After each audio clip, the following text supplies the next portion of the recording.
بے نقاب قسط نمبر 55۔ ہندوستان میں لاتعداد سیاسی جماعتوں کی موجودگی کی ایک وجہ یہ بھی تھی کہ انتخابات چھوٹی جماعتوں کے نیتاؤں کی جھولی بھرنے کے دن ہوتے تھے۔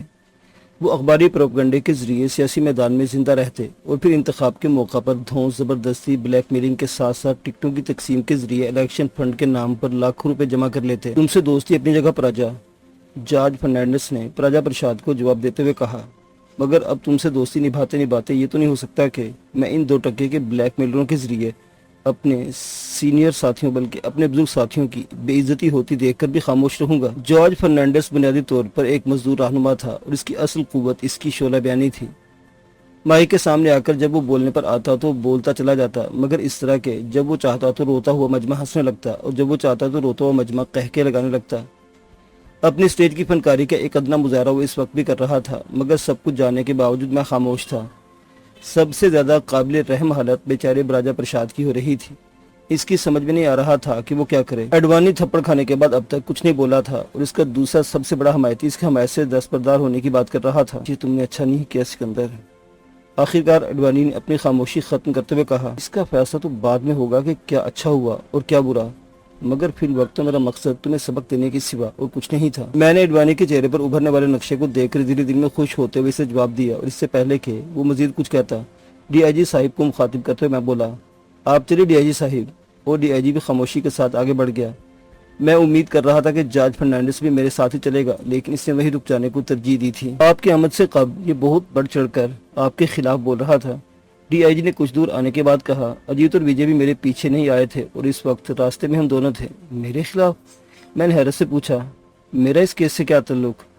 ڈی آئی جی صبح پرائم منسٹر سیکریٹریٹ کی میٹنگ کے بعد یوں ہی مجھ سے متاثر تھا اور رہی صحیح کسر اس تھپڑ نے پوری کر دی تھی۔ ایسے ہی بکواس کر رہا تھا۔ آپ کے ارون پرشاد سے تعلقات تھے اور آپ نے عدالت پر دباؤ ڈال کر ارون پرشاد کی ضمانت کروائی تھی۔ ڈی آئی جی میری حمایت حاصل کرنے کے لیے اڈوانی کے خلاف بول رہا تھا، مگر میرے پیروں تلے زمین سرک رہی تھی۔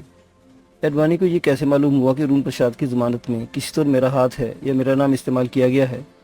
پراگندہ خیرات کا تسلسل مجھے بوکھلا رہا تھا، مگر میں خاموشی کے ساتھ چلتا رہا۔ وہ تو یہ بھی کہہ رہا تھا کہ وزیراعظم کے علم میں یہ بات لا کر وہ مطالبہ کرے گا کہ آپ کو فوری طور پر وزیراعظم سیکریٹریٹ سے ہٹایا جائے، اور ساتھ ہی دعویٰ بھی کیا تھا کہ ثبوت کے طور پر اس ٹیلی فون کال کا کیسٹ مہیا کرے گا جو اس کے پاس موجود ہے۔ بکواس کرتا ہے وہ۔ کیسٹ والا جھوٹ سنتے ہی میں نے سکون کا سانس لیا تھا۔ اڈوانی بڑھ چڑھ کر جھوٹ بولنے کے چکر میں ایسا جھوٹ بول گیا تھا جس نے میری تمام پریشانیاں دور کر دی تھی۔ یہ اسپتال اکیلا آیا تھا؟ میں نے چلتے ہوئے ڈی آئی جی سے ایک سوال کیا۔ نہیں، براجا پرشاد کے ساتھ ہی تھا۔ اور جارج صاحب؟ میں نے اپنی حکومت کے وزیر مواصلات کے بارے میں پوچھا۔ وہ تو آپ کی آمد سے 10 منٹ پہلے ہی آئے تھے، ڈی آئی جی نے جواب دیا۔ اس کا مطلب ہے ان کا اور دیو جی کا آمنا سامنا نہیں ہوا؟ میں نے اپنے خیالوں کی تصدیق کرنے کے لیے ایک اور سوال کیا۔ جی، ڈی آئی جی کہتے ہوئے جس کمرے کے اہم سامنے رکا تھا اس کے باہر ایڈمنسٹریٹر کی تختی لگی ہوئی تھی اور باہر چپراسی موجود تھا۔ ڈی آئی جی نے مجھے آگے بڑھنے کا اشارہ کیا اور خود میرے پیچھے کمرے میں داخل ہوا۔ بہت اچھا ہوا سکندر، تم یہاں پہنچ گئے۔ دیو جی بیجے میں نے قدموں کی چاپ سن کر ہماری جانب نگاہ اٹھائی اور پھر مجھے موجود پایا تو اپنی جگہ سے اٹھ کھڑے ہوئے۔ تاؤ جی، آپ اس معاملے میں جو بات مجھ سے پریشان کر رہی تھی، میں نے وہی سوال سب سے پہلے کیا۔ کیوں؟ مجھے نہیں بولنا چاہیے تھا کیا؟ دیو جی نے جواب دینے کے بجائے الٹا سوال کر دیا تھا، مگر پھر فوراً انہوں نے میرے سوال کا جواب بھی دے دیا۔ ارون پرشاد میرا دوست تھا۔ انہوں نے مقتول سے اپنا تعلق بتایا۔ اگرچہ اپنی زندگی میں وہ کوئی ایسا آدمی نہیں تھا جس سے تعلقات پر فخر کیا جاتا، مگر اچھا یا برا وہ جیسا بھی تھا میرا دوست تھا۔ مگر وہ تو سنا ہے کافی دنوں سے دلی میں تھا، مگر آپ نے کبھی ذکر ہی نہیں کیا۔ میں نے کرسی کھینچ کر بیٹھتے ہوئے کہا اور ساتھ ہی ڈی آئی جی کو بیٹھنے کا اشارہ کیا۔ میں نے کہا نہ کہ وہ کوئی ایسا آدمی نہیں تھا جس سے دوستی پر فخر کیا جا سکے۔ یہاں پر بھی وہ مجھ سے ملا تھا، لیکن دوستی کے ناطے وہ جو کام کروانا چاہتا تھا اس کے لیے میرا ضمیر تیار نہیں ہوا اور میں نے انکار کر دیا۔ دیوی اپنی روح میں کہہ رہے تھے اور میں شرمندہ ان کی گفتگو سن رہا تھا۔ اس نے مجھ سے الفیہ کہا تھا کہ اس قتل میں اس کا کوئی ہاتھ نہیں تھا اور اس سازش کے پیچھے بقول ارون کے اس کے داماد براجا پرشاد کا ہاتھ تھا، مگر میں نے اس لیے اپنی ٹانگ نہیں اڑائی کہ میں جانتا تھا کہ وہ اس سے پہلے بھی اس طرح کے کچھ مرڈرز میں ملوث ضرور تھا۔ دیو جی اپنے دوست کے بارے میں اظہار خیال کر رہے تھے، اس لیے ہم سب خاموش تھے۔ آج شام اس کا فون آیا تھا کہ اس کی بری ضمانت ہو گئی ہے اور اب وہ واپس جا رہا ہے۔ دیو جی اپنے دوست کی آخری گفتگو یاد کر رہے تھے۔ اس وقت اس نے کہا تھا کہ یہ براجا پرشاد اس کی دولت ہضم کرنے کے لیے سازش کرنے میں مصروف ہے اور اب وہی براجا پرشاد آ گیا ہے کہ میں ان کا وارث ہوں۔ دیو جی بڑے غصے میں تھے۔ تو کیا ارون پرشاد کا بیٹا آپ کے بلاوے پر آ جائے گا؟ میں نے سوال کیا۔ بالकुल आएगा। देव जी की आवाज में एतमाद था। इसका अपने बाप से इख्तिलाफ ही ये था कि दौलत की हवस में इंसानी कदरों को ना भूले, मगर अरुण इसकी बात सुनने के लिए तैयार नहीं था। उस वक्त इस राजा प्रसाद ने भी उस पर जादू किया हुआ था और इसी बात से उकता कर वो फौरन में जा बसा था। देव जी से इसके खानदानी मरासिम थे, इसलिए इनकी बात मुस्तनद ही थी। क्या अच्छा होता कि अगर अरुण प्रसाद जी अपनी जिंदगी में ही बेटे की बात मान लेते। मेरे तबसरे पर किसी ने भी इजहार ख्याल नहीं किया। अरुण प्रसाद की बेटे से भी बात की जा सकती है, डीआईजी ने कहा। अगर जीवन से राब्ता ना हो सका तो क्वाद के खिलाफ इसने आने से इनकार कर दिया तो यही करना होगा, देवजी ने कहा। फिर अचानक मेरी जाने मुड़ गई। तुमने किरण को देखा? मैं दीगर अफराद की मौजूदगी में इस तरह के सवाल की उम्मीद देवजी से नहीं कर रहा था, इसलिए कुछ गड़बड़ा गया। मैं भी आया था और जैसे मुझे मालूम हुआ कि आप आए हुए हैं, मैं इसी जानिब आ गया। मैंने जल्दी बात निभाने वाले अंदाज में कहा। मैंने मिराज जी से भी बात की थी। उन्होंने कहा था कि वो तुम्हें आप भेज रहे हैं और तुम इतने पावरफुल हो के मौका पर ही अहकामात दे सकते हो। सिर्फ अहकामात ही नहीं बल्कि अडवाणी जैसे लोगों को थप्पड़ भी मार सकते हैं। डीआईजी ने इनका फिक्रा खत्म होते ही बात को आगे बढ़ाने की गर्ज से कहा। अडवाणी को थप्पड़? क्यों? देवजी विजय ने एक नज़र मुझ पर डालते हुए डीआईजी से सवाल किया। कुछ नहीं ताऊ जी, बस ऐसे ही वो बदतमीजी कर रहा था, मैंने बज़ाहिर मामले को ख़त्म करने वाले अंदाज में कहा, मगर दिल से मेरी ख्वाहिश थी कि डीआईजी वो बात ज़रूर करेगा, बल्कि इसमें नमक मिर्च लगाकर बयान करे, और बिल्कुल ऐसा ही हुआ। देवजी ने पूरा किस्सा इत्मीनान से सुना और फिर खामोश हो गए। मैं ज़रा बाहर देख लूँ कि क्या सूरत हाल है, मैंने अपनी जगह सुखते हुए कहा। अगर हो सके तो कुछ तरह का चक्कर चलाओ कि वो कमीना राजा प्रसाद गिरफ्तार हो जाए, देवजी ने फरमाइशी अंदाज में कहा। गिरफ्तार तो हम कर लेंगे, मगर सबूत होने की वजह से वो ज़्यादा देर अंदर नहीं रह सकेगा, मेरे बजाय डीआईजी ने जवाब दिया। सबूत ना सही, हमारे पास क्लू तो है, मैंने डीआईजी के एतराज़ के जवाब में कहा, और वो सब मुझे देखने लगे। पहला क्लू तो यह है कि राजा प्रसाद ने अपने ससुर की गिरफ्तारी के लिए अडवाणी के जरिए दबाव डाला था। अब तो फिलहाल चूंकि हम अडवाणी के खिलाफ कोई कार्रवाई नहीं कर सकते, इसलिए इसे भूल जाते हैं। हालांकि अडवाणी ने अरुण प्रसाद से फोन पर सौदेबाजी करने की कोशिश की थी। अगर वो अडवाणी को 5 लाख रुपए नहीं देगा तो अडवाणी इसे गिरफ्तार करवा देगा। क्या ये सच है? देवजी विजय ने कदरे हैरत से सवाल किया। जी हाँ, बिल्कुल सच है, और इसका गवाह मैं हूँ, डीआईजी ने इस बार भी मेरे बजाय जवाब दिया था। अडवाणी साहब के प्रेशर तो बहुत था, मगर कांति साहब की वजह से हमने इन्हें गिरफ्तार नहीं किया, क्योंकि बुजुर्गों से सुना है कि जब हाथियों की लड़ाई होने लगी तो मेडकों पर लाजिम है कि वो एक कोने में होकर लड़ाई और इसके नताज का इंतजार करे, वरना पिस कर रह जाएंगे। कांति के इस मामले से क्या ताल्लुक है? देवजी ने पहले से ज्यादा हैरत का सवाल किया। कांति साहिब ने तो उन्हें प्रोटेक्शन दिया हुआ था। डीआईजी की हैरत में मजीद इजाफा कर रहा था, यहाँ तक कि एक रात अरुण प्रसाद जी ने वज़ीर आज़म साहब के घर में बसर की थी। डीआईजी तो अपनी कथा सुनाकर चुप हो गया, मगर ये बात मेरे इल्म में भी नहीं थी कि कांति इस मामले में इस हद तक आगे बढ़ चुका है कि वो पुलिस से बचाने के लिए मुलजिम को वज़ीर आज़म के रहायशगाह पर ले जाएगा। ये लड़का हम सबको जलील करवाएगा। कुछ देर बाद देवजी की सोच में डूबी हुई आवाज़ आई। तुम कुछ कह रहे थे? इसके साथ ही उन्होंने अपनी बात जारी रखने के लिए मुझे इशारा दिया था। अपनी पहली कोशिश में नाकामी के बाद उन्होंने अरुण प्रसाद का किस्सा ही खत्म कर दिया है, क्योंकि बहुत मुमकिन था कि अगर वो वापस पटना पहुंच जाता तो कुछ नए राजों से पर्दा उठता। मैंने कुछ देर का तवक्कुफ किया। हर शख्स मेरी जानिब मुतवज्जो था। अरुण प्रसाद को कत्ल करने के बाद अगर इनकी राह में कोई इस कहानी से वाकफियत की बिना पर किसी हद तक रोड़े इटका सकता था तो वो मैं था। इसलिए उन्होंने मुझे घर में मुक़य्यद रखने के लिए कातिलाना हमले का ड्रामा किया, ताकि मैं इसमें उलझ जाऊँ और इस दौरान बराजा वारिस बनकर लाश ले जाए, और जब सांप निकल जाएगा तो लकीर पीटने का क्या फ़ायदा। तुम किसी कातिलाना हमले का जिक्र कर रहे थे? देवजी ने सवाल किया। डीआईजी ने जवाब दिया। सिकंदर साहिब, अब से कुछ देर कबल जब घर से निकल रहे थे तो इन पर एक गाड़ी से स्टेन गनों के जरिए फायरिंग की गई। तुमने पहले क्यों नहीं बताया? और ये क्यों कह रहे हो कि कातिलाना हमले का ड्रामा मुमकिन है वो तुम्हें? तफसीलात मैं आपको बाद में बताऊंगा, लेकिन मेरा अंदाज़ा ये था मुझे जान से मारना नहीं चाहते थे, बल्कि इनका मकसद कुछ और था। और यहाँ पहुंचा तो ये भी मालूम हुआ कि वो ऐसा क्यों चाहते थे। आप पहले सियासतदान हैं जो ये कह रहे हैं कि हमलावर आपको जान से मारने के लिए नहीं किया गया, बल्कि इनका मकसद कुछ और था। वरना हमारे सामने तो ऐसे भी मिसालें हैं कि नेताजी के घर से 1 मील दूर फायरिंग भी हुई तो वो चीखने चिल्लाने लगे कि मुझ पर कातिलाना हमला हो गया है। कहा कि ऐसा कैसे हो सकता है, फायरिंग तो दूर हुई तो बोले दरअसल मारने तो मुझे ही आए थे, मगर हमारा सिक्योरिटी का निजाम देकर दूर से फायरिंग करके चले गए। डीआईजी ने कहा। तुम्हारी बात फिर भी अधूरी रह गई, देवजी ने एक बार फिर मुझसे मुखातिब होते हुए कहा। तीसरा और आखिरी क्लू ये है कि जिन 2 अफराद ने मदन लाल के मकान पर फायरिंग की थी उनमें से एक जख्मी हो गया, तो मेरा ख्याल है अगर मरा नहीं तो काफ़ी जख्मी हुआ होगा, क्योंकि एक बार गिरने के बाद वो दोबारा अपनी जगह से हिल भी नहीं सका था। ये आपने बहुत अहम बात बताई, डीआईजी ने फौरन कहा। इसका तो मैं फौरन इंतजाम करता हूँ, मगर साथ ही मेरा ख्याल है कि सब कुछ इतनी माकूल वजूहात है कि जिनके तहत राजा प्रसाद को गिरफ्तार किया जा सकता है। डीआईजी मेरा मूड समझ चुका था, और एक बार अगर कोई आपकी गिरफ्त में आ जाए तो इससे सच उगलवाना आप लोगों के लिए कुछ ज़्यादा मुश्किल नहीं है, बल्कि आप तो हाथी की ज़ुबान से मैं चूहा हूँ भी तो कहलवा सकते हैं। میں نے مسکراتے اپنی گفتگو مکمل کی۔ براجہ پرساد کو ابھی زیر حراست مت کیجیے گا۔ دیو جی بیجی نے کچھ دیر سوچنے کے بعد ہمیں اپنی نشستوں سے اٹھتے ہوئے دیکھ کر کہا تھا، ٹھیک ہے، جب آپ کا اشارہ ہوگا اس کے ہاتھوں میں ہتھکڑیاں ڈال دی جائیں گی۔ ڈی آئی جی نے مزید مہذب ہوتے ہوئے کہا، میں چاہتا ہوں کہ پہلے میری بات ہو جائے اور اس کے بعد ہی کوئی بڑا قدم اٹھایا جائے۔ دیو جی بہت گہری سوچوں میں تھے۔ وہی ہوگا جو آپ چاہیں گے، ڈی آئی جی نے کہا، اور ہم کمرے سے باہر آ گئے۔ اگلے روز وزیر اعظم سیکریٹریٹ کی جانب جاتے ہوئے میرا قطعاً دل نہیں چاہ رہا تھا کہ میں دفتر جاؤں، مگر یہ بات بھی میرے علم میں تھی کہ رات کے واقعات کی تفصیلی رپورٹ جاننے کے لیے معراج جی بےتاب ہوں گے، اس لیے جسمانی تھکن کے باوجود میرا دفتر جانا ضروری تھا۔ جسم تھکن سے چور تو تھا ہی، لیکن ساتھ ہی ساتھ ذہنی تھکن بھی تھی۔ براجہ پرساد کو ہتھکڑیاں لگاتے ہوئے مجھے دکھ ہوا تھا۔ آج وہ کیسا بھی تھا، لیکن کبھی اس کی ذات ہی کی وجہ سے ارون پرساد اس بات پر مجبور ہو گیا تھا کہ مجھے بھیروین سنگھ کے واجبات ادا کرے۔ یہ بھی صحیح تھا کہ براجہ پرساد نے سلسلے میں بھی مجھ سے اپنے سیاسی مقاصد کے لیے استعمال کرنا چاہا تھا، لیکن مجھے اس کی ذات سے نقصان نہیں، فائدہ پہنچا تھا۔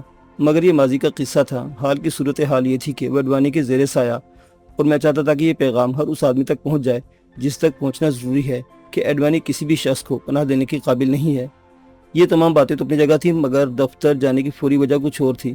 مجھے بتایا گیا تھا کہ وزیر اعظم کی خصوصی ہدایت کے تحت آئندہ سے میں ہمیشہ سرکاری گاڑی استعمال کروں گا اور میرے ساتھ خصوصی گارڈ بھی ہوں گے۔ دفتر جانے کی یہ اتنی بڑی وجوہات تھیں کہ اسپتال سے گھر آنے کے بعد مجھ سے سویا نہیں گیا اور میں صرف کروٹیں بدل کر رہ گیا، یہاں تک کہ ملازم نے بتایا کہ ایک خصوصی گارڈ اور پولیس کی گاڑی آ گئی ہے۔ کل کون سوچ سکتا تھا کہ مزدور کالونی کے ایک یتیم بچے کی یہ شان بھی ہو سکتی ہے کہ اس کے آگے پولیس کی گاڑی جا رہی ہو اور وہ خود اس طرح سرکاری گاڑی کی پچھلی نشست پر بیٹھا ہو کہ اگلی نشست پر ڈرائیور کے ساتھ ایک چاقو چوبند گارڈ موجود ہو۔ سوچ کے دھاروں نے ماضی کی جانب سفر کیا تو ارون پرساد کا وعدہ یاد آیا جس نے ہوٹل سے رخصت ہوتے ہوئے مجھ سے کیا تھا۔ اپنے ماضی کے بارے میں جاننے کی وہ امید جو ارون پرساد کے وعدے کے ساتھ پیدا ہو گئی تھی، اب راجہ پرساد کے جیل جانے سے بالکل ہی ختم ہو گئی تھی۔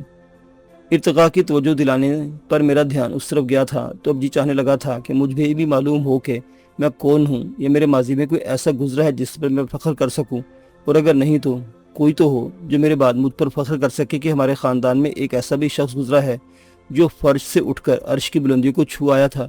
کوئی اور نہیں تو کاش آج موسی ہی زندہ ہوتی۔ میں نے اس عورت کو یاد کیا تھا جس کی گود نے مجھے کبھی کبھی ماں کی کمی محسوس نہیں ہونے دی تھی، مگر آج مصروفیت مجھے اس قابل نہیں چھوڑا تھا کہ میں انہیں یاد بھی کر لیتا۔ مجھے ایک بار ضرور معین الدین صاحب کے یہاں بھی آنا چاہیے۔ موسی کے فوراً بعد نصرت نے یادوں کے نہال خانے سے جھانکا تھا، میری پہلی محبت جس کی یاد کو میں آج تک اپنے ذہن سے کھرچ نہیں سکا۔ دیو جی وجے نے بتایا تھا کہ ارون پرساد کا بیٹا کل کس وقت دہلی پہنچ رہا ہے، مگر اس سے پہلے کہ ارون کی بیٹیاں بشمول براجہ پرساد کی بیوی کے دہلی پہنچ جائے، میں براجہ سے درخواست کروں گا کہ اپنی ماضی کو کھنگالنے میں میری مدد کرے۔ میں نے سوچا اور ضروری ہوا تو دیو جی سے سفارش بھی کرواؤں گا۔ یہی کچھ سوچتے ہوئے میں دفتر پہنچ گیا۔ پولیس کی گاڑی باہر ہی رک گئی اور میرا ڈرائیور گیٹ کھلنے کے بعد گاڑی اندر لے گیا۔ دفتر میں قدم رکھنے کی دیر تھی کہ فون کالوں کا ایک تانتا بند گیا۔ کچھ لوگ براجہ پرساد کی گرفتاری کے بارے میں سوال کر رہے تھے تو کوئی مجھ سے ہونے والی فائرنگ میں پریشان تھے۔ اخبار میں تو کہیں ذکر نہیں ہے، ہر ایک کا سوال تھا، آئے گا بھی نہیں کیونکہ ہم نے خبر رکوا دی ہے۔ میں ہر ایک کو جواب دیتا ہے، فون کالوں میں کمی نہیں ہوئی تو میں نے پی اے کو مزید فون کالیں دینے سے منع کر دیا اور ابتدائی رپورٹ لکھوانے لگا تاکہ معراج جی کی میز پر تفصیلی رپورٹ پہنچنے سے پہلے یہ رپورٹ پہنچ جائے۔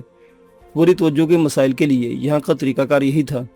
اپنی رپورٹ سے فارغ ہوا تو ایجنسیوں کی رپورٹیں موجود تھیں۔ میں نے اپنی ابتدائی رپورٹ میں اڈوانی کو پوری طرح ملوث کیا تھا اور ایجنسیوں کی رپورٹیں بھی یہی ظاہر کرتی تھیں۔ کانتی کے چیئرمین ہونے کی وجہ سے البتہ یہ فرق آیا تھا کہ میں کھل کر مشورہ کرنے والے سے محروم ہو گیا تھا۔ رات معراج جی اسے کسی نجی کام سے گجرات یعنی اپنے گھر بھیجا تھا، ورنہ بہت ممکن تھا کہ ارون پرساد والے واقعے میں اس کا نام بھی شامل ہوتا، کیونکہ معراج جی کا پیغام لینے تک وہ ارون پرساد کے ساتھ ہی تھا اور پھر فوراً ہی روانہ بھی ہو گیا تھا۔ بیک وقت کئی جانب سے اڈوانی کے ملوث ہونے کا اشارہ ملا تو معراج جی کے پاس اس کے علاوہ کوئی راستہ نہیں تھا کہ وہ اڈوانی کو اپنے دفتر میں طلب کر لیں، مگر وہ بھی ایک کائیں شخص تھا۔ معراج جی کے پاس وہ اکیلا نہیں آیا تھا، واجپئی کو بھی ساتھ لیتا آیا تھا، مگر ان کے پہنچتے پہنچتے بازی پلٹ چکی تھی۔ براجہ پرساد نے نہ صرف اعتراف جرم کر لیا تھا بلکہ اپنے جرم میں اس نے اڈوانی کو بھی برابر کا شریک بتایا تھا۔ اس کا اعتراف جرم ایک دھماکہ تھا۔ اس نے صرف اس ایک قتل ہی کا اعتراف نہیں کیا تھا بلکہ ماضی میں کیے گئے کئی جرائم کے ساتھ اپنی فیکٹری کے اس یونٹ صدر کے قتل کروانے کا بھی اعتراف کر لیا تھا جس میں ارون پرساد کو ملوث کیا گیا تھا۔ وہ تو جی 1 گھنٹہ پہلے تھانے کی دہشت نہیں سہ سکا تھا۔ ڈی آئی جی نے اس کے اعتراف کے ساتھ میرے دفتر آنے کے بعد کہا تھا، مگر میں تو اسے پڑھ کر لرز گیا ہوں۔ اس نے کاغذات کا پرندہ میری جانب بڑھاتے ہوئے کہا، کارروائی آگے بڑھانے سے پہلے میں چاہوں گا کہ آپ اسے پڑھ لیں، پھر جیسا حکم ہوگا ہم ویسے ہی کریں گے۔ ڈی آئی جی نے کہا۔ کاغذات کا پرندہ اپنے ہاتھ میں لیتے ہوئے یہ بات میرے وہم و گمان میں بھی نہیں تھی کہ یہ اعتراف نامہ صرف راجہ پرساد کا نہیں بلکہ پوری سوسائٹی کی کرائم رپورٹ ہے۔ इन तमाम अफराद की सरगुज़श्त है जो चोर रास्तों या शॉर्टकट से तरक्की का फासला तय करना चाहते हैं, और हर गुजरते दिन के साथ इनकी हवस इतनी बढ़ती चली जाती है कि एक रोज जराइम की दलदल इन्हें हमेशा हमेशा के लिए अपने अंदर छुपा लेती है। DIG खामोशी से मुझे रिपोर्ट पढ़ता हुआ देख रहा था, और मैं जैसे जैसे पढ़ता जा रहा था वैसे वैसे मेरे दिमाग में धमाके हो रहे थे। ये तो बहुत खतरनाक चीज़ है, मैंने बराजा प्रसाद का एतराफ़नामा पढ़ने के बाद मेज़ पर रखते हुए कहा। इसीलिए तो मैं सीधा लेकर इसे आपके पास आया हूँ। इससे मेरे तबसरे पर खुश होते हुए अपनी अक्लमंदी की दाद चाही थी, जो मैंने फ़ौरन से दे दी। आपने बहुत अच्छा किया। इसके साथ ही मैंने मिराज जी के PA से मालूम किया कि वज़ीर-ए-आज़म की ज़रूरी मीटिंग तो नहीं है, और जैसे ही मुझे मालूम हुआ कि अभी वो एक गैर मुल्की वफ़द से मुलाकात करके फारिग हुए हैं, तो मैं फ़ौरन अपनी जगह से उठ गया। आप यहीं तशरीफ़ रखें, मैं अभी कुछ देर में हाजिर होता हूँ, या आपको भी वहीं बुलवा लेता हूँ, मैंने DIG को मुखातिब करते हुए कहा था, और इसके साथ ही DIG की गर्दन अस्बात में हिल गई। फारिग मिराज जी इस वक्त भी नहीं थे, मगर मेरी आमद की इत्तला मिलते ही वो दीगर काम छोड़कर मेरी जानिब मुतवज्जो हो गए। हाँ सिकंदर बोलो, कोई नया प्रॉब्लम? उन्होंने सवाल किया, और जवाब में मेरा फाइल वाला हाथ इनकी जानिब बढ़ गया। तुम जुबानी ही बता दो कि इसमें क्या है, उन्होंने काम निपटाने वाले अंदाज में कहा था, मगर इसके बावजूद मैंने हाथ पीछे नहीं किया। ये बराजा प्रसाद का एतराफ़ जुर्म है, मगर इसे आप पूरी तवज्जो से पढ़ ले ताकि इस पर आपसे मजीद बात हो सके। मेरा इसरार देखते उन्होंने फाइल हाथ में ले ली थी, मगर ज़हनी तौर पर वो अब भी इसके लिए तैयार नहीं थे। पढ़ लूँगा, मगर तुम मुख्तसरन बता दो कि इसमें क्या है। अगर ऐसा मुमकिन होता तो सर मैं इसकी समरी तैयार करके भेज चुका होता, मगर ये पूरी पढ़ने वाली फ़ाइल है। मैंने एक बार फिर इसरार किया, और मिराज जी ने शायद मेरे इसरार से मजबूर होकर कोशिश से टेक लगाकर इसे पढ़ना शुरू कर दिया। वो जैसे जैसे फाइल पढ़ते जाते इनकी बेचैनी बढ़ती जा रही थी। पहले इंफॉर्मेशन सेंटर में और अब वज़ीर-ए-आज़म सेक्रेटेरिएट में मिराज जी के साथ काम करते हुए मैं ख़ुसूसन इनकी आदत नोट कर चुका था कि वो जब परेशान होते हैं या कोई फैसला करते हुए इन्हें दिक्कत का सामना होता है, तो इनका दाएं हाथ तेज़ी से सर पर चलने लगता है और एक टांग तेज़ी से हरकत में आ जाती है। आपको मैं अभी कुछ देर में तलब करता हूँ, उन्होंने अपने सामने बैठे हुए वज़ारत ख़ज़ाना के सेक्रेटरी से कहा। फिर जैसे वो कमरे से बाहर निकला, उन्होंने बौखलाए हुए लहजे में मुझसे सवाल किया, ये सब क्या है सिकंदर? ये अरुण प्रसाद के कातिल का एतराफ़ जुर्म है सर। मैंने फौरी जवाब दिया था, लेकिन मैं समझ रहा था कि वो क्या कह रहे हैं, मगर मेरे इत्मीनान की असल वजह ये थी कि इस दौरान मैं इसका हल भी सोच चुका था। मुझे नहीं मालूम था कि बरसरे इक़्तिदार आते ही हमारे लोग भी इंदिरा के साथियों की तरह ही साबित होंगे। मिराज जी ने कहा था। इनकी आवाज़ अंदरूनी सदमे से भर आ चुकी थी। न जाने वो ये कि भूल गए थे कि तीसरी दुनिया की सियासत में ऐसी मिसालें इतनी आम हैं कि कहीं कोई सियासतकार इससे मुख्तलिफ नज़र आता है तो लोग इसे हैरत से देखते हैं और इसके अपने साथी इसे बेवकूफ़ समझने लगते हैं। अफसोस ये नहीं कि इन लोगों ने कैंचली उतारने में इतनी जल्दी कर दी, बल्कि सदमा यह है कि उन्होंने एहसास नहीं किया कि मरकज़ में वजारत बनाने के बावजूद अभी हमारे हाथ में कुछ भी नहीं है। असल इक़्तिदार अभी हमसे बहुत दूर है। मैंने जल्दी पर तेल छिड़कने का काम किया था, हालांकि इससे कम दर्जा के ही सही, मगर बुराइयों में तो मैं खुद भी मुलविस हो चुका था। वो तो ठीक है, मगर ये एतराफ़ी जुर्म तो धमाका है। इसके मंजर आम पर आते ही इसके आगे मिराज जी का हौसला जवाब दे गया। ये तो खैर मंजर आम पर नहीं आ सकेगा, मैंने मिराज जी को तसल्ली देने वाले अंदाज में कहा, मगर आप अपने वज़ीरों को खबरदार करें कि वो अभी से इन धंधों में मुलविस होने के बजाय होश के नाखून लें। मगर अरुण प्रसाद के घर वाले तो मिराज जी ज़रूर से ज़्यादा ही बौखला गए थे। मैं देव जी से बात करूंगा और इनके ज़रिए इन्हें भी समझाने की कोशिश करूंगा, क्योंकि बहरहाल इनकी भी इज्जत इसी में है कि बात यहीं दब जाए। तुम अभी से अपनी कोशिश शुरू कर दो। मिराज जी ने फ़ौरन मेरी तायद कर दी। मैं तो तुम्हें DIG से क्या कहूँ, जो जी मैं कहो। मेरा तो जहन कुछ सोचने समझने से आरी हो चुका है। मिराज जी सियासतकार तो थे, लेकिन हिंदुस्तानी तारीख़ और हिंदुस्तान के रस्म रिवाज और तहजीब के भी बड़े परवरदा थे। बराजा प्रसाद के इस एतराफ़ी बयान ने हमारी तहजीबी रिश्तों के बारे में जो इंकशाफात किए थे, इसने इन्हें सोचने समझने की सलाहियतों से आर्जी तौर पर महरूम कर दिया था। सिकंदर, कि दौलत इतनी ही अहम चीज़ है कि आदमी इसके लिए हर रिश्ता भूल जाए। इससे कबल कि मैं इनसे रुख्सत की इजाज़त मांगता, उन्होंने खोए खोए लहजे में सवाल किया। इसका जवाब तो अडवाणी आकर देगा, मैंने अपनी जगह से उठते हुए कहा था। इस तरह की तमाम बातों का इसके पास बहुत अच्छा जवाब है, और फिलहाल मुझे इजाज़त दें, क्योंकि DIG मेरे कमरे में मौजूद है और हुक्म का मुंतज़िर भी। मिराज जी ने मुझे रोकने की कोशिश नहीं की। वो इन बातों को बहुत संजीदगी से लेने के आदी थे, जो तहजीब की सदियों पुरानी इमारत को मिस्मार करती हैं।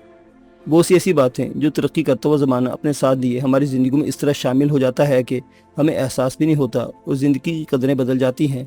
मिराज जी अक्सर इन पर कुड़ा करते थे। ये सब बातें तो बातें थी जिन पर जितने भी आंसू बहाए जाते कम थे। इन पर तो वो हफ्तों कुड़ सकते थे, बल्कि यकीनन कुड़ते रहते, मगर मुझे फौरी तौर पर DIG को नए अहकामात से आगाह करना था, इसलिए मैं वहाँ से उठाया। DIG अपने वादे के मुताबिक मेरा इंतज़ार कर रहा था। मुझे आता देखकर इसने अपनी जगह से खड़े होकर मेरा इस्तकबाल किया, और जब तक मैं अपनी जगह पर नहीं बैठ गया, मेरे इशारा करने के बावजूद अपनी सीट पर बैठा नहीं। वज़ीर-ए-आज़म साहिब आपकी कारकर्दगी से बहुत खुश हैं, मैंने अपनी गुफ्तगू का आगाज़ करते हुए कहा। मगर वो बेवकूफ़ मेरे झूठ को सच समझा। मेहरबानी है इनकी, वरना मैंने तो अपना फ़र्ज़ अदा किया है। मेरा दिल चाहा कि इससे पूछूं कि इस तरह के फ़राइज़ आप इंदिरा हुकूमत में भी अंजाम देते होंगे, मगर मैंने कुछ कहने के बजाय खामोश रहने को तरजीह दी। पुराने और आजमूदा कार सियासतकारों का कहना था कि सरकारी नौकरी वाले अफराद से और पुलिस वालों से बिलखसूस देखभाल कर बल्कि हाथ पांव बचाकर डील करना चाहिए, और मैं इसी हदायत पर काम कर रहा था। वज़ीर आज़म चाहते हैं कि राजा प्रसाद की गिरफ्तारी उस वक्त जाहिर न की जाए, खुसूसन प्रेस वालों को कतई न बताया जाए, क्योंकि उन्होंने मुझे हदायत फरमाई है कि मैं अरुण प्रसाद की फैमिली खुसूसन इसके बेटे से इस ज़िमन में गुफ्तगू करूँ, क्योंकि राजा प्रसाद का एतराफ़ जुर्म मंजर आम पर आ गया तो आप जानते ही हैं कि क्या हो सकता है। मेरी इस तवील गुफ्तगू का DIG पर बहुत अच्छा असर हुआ। आप इस जानिब से बेफिक्र हो जाएं, इसने मुझे यकीन दिलाते हुए कहा। वैसे एक बात तो बताएं, आपने इससे ये बयान इतनी जल्दी कैसे ले लिया? मैंने जाहिर करते हुए जैसे मुझे इस बात का यकीन आ गया है मौजू तब्दील करते हुए कहा। मेरा अंदाज़ा था कि अपनी कारकर्दगी सुनाने के लिए बेताब था, इसलिए कुछ देर इस तरह की गुफ्तगू ज़रूरी थी जिससे इसकी उम्दा कारकर्दगी पर रोशनी पड़ती हो। राजा प्रसाद के हौसले तो आपने अस्पताल में ही पस्त कर दिए थे, और एक बार जब मुजरिम का हौसला पस्त हो जाए तो इससे कुछ भी उगलवाना कोई मुश्किल बात नहीं। दरअसल इसमें भी आप ही का कमाल था कि आपने इतनी जल्दी उस शख्स का पता चलाया जो मेरे घर पर फायरिंग में ज़ख्मी हुआ था। मैंने जवाबी तारीफ की थी, मगर ये सेहरा तो बहरहाल आप ही को सर्क जाएगा कि आपने इस ज़ख्मी के नाम से जो मौत व ज़ीस की कश्मकश में मुब्तला था, एक झूठ गढ़कर इस तरह अडवाणी को सुनाया कि इसे यकीन कर ले फौरी तौर पर राजा प्रसाद के हमारे साथ दस्तबरदार होकर वहाँ से फरार हो गया। मैंने इसे सच बताने से एतराज़ किया कि वो झूठ मैंने नहीं घड़ा था, बल्कि वो विजय और अजीत के जहन की पैदावार था। इनके इल्म में किस तरह ये बात आ गई थी कि पुलिस न सिर्फ जख्मी का सुराग लगाने में कामयाब हो गई है, बल्कि सादे लिबास वाले इसके कमरे में आकर आसपास टहल रहे हैं कि जो ही जख्मी को होश आए और इसका बयान लेकर गिरफ्तारियां शुरू करे। मैंने तो सिर्फ इतना कहा था कि जगन्नाथ का देहांत हो गया है, मगर मरने से काबिल वो पुलिस को बयान दे चुका था, और अब पुलिस सिर्फ वज़ीर आज़म की मंजूरी का इंतजार कर रही है, वरना वो किसी भी लम्हे राजा को गिरफ्तार करने वाले हैं। इसलिए बेहतर है कि वो वहाँ से खिसक ले, वरना इसकी सुबकी होगी कि इसकी मौजूदगी में राजा प्रसाद गिरफ्तार हो गया। मैंने विजय और अजीत का मुश्तरका झूठ दोहराया था। ये इतला तो इसे बाद में मिली होगी कि ना जगन्नाथ का देहांत हुआ है, बल्कि इसे तो होश आया ही नहीं। अब कैसा है वो? मैंने सवाल किया। इसे होश तो आ गया, मगर डॉक्टर ने अभी बयान लेने की इजाज़त नहीं दी है। और वो मैडम? मैंने किरण के बारे में लाताल्लुकी से सवाल कर दिया। जब मैं दफ्तर से चला हूँ इस वक्त वो होश थी। DIG मजीद कुछ देर रुकने के बाद चला गया और मैं इन कामों में जुट गया जिन्हें हम रोज़ाना करने के आदी थे। ये फाइलें रोज़मर्रा के कारोबार से मुतल्लिक होती थीं। वज़ीर आज़म की हदायत के मुताबिक मैं हर फाइल को पढ़ने के बाद इस पर नोट भी लिखता जा रहा था, ताकि मेरा आजी फाइल की समरी पढ़ने से भी बच जाए।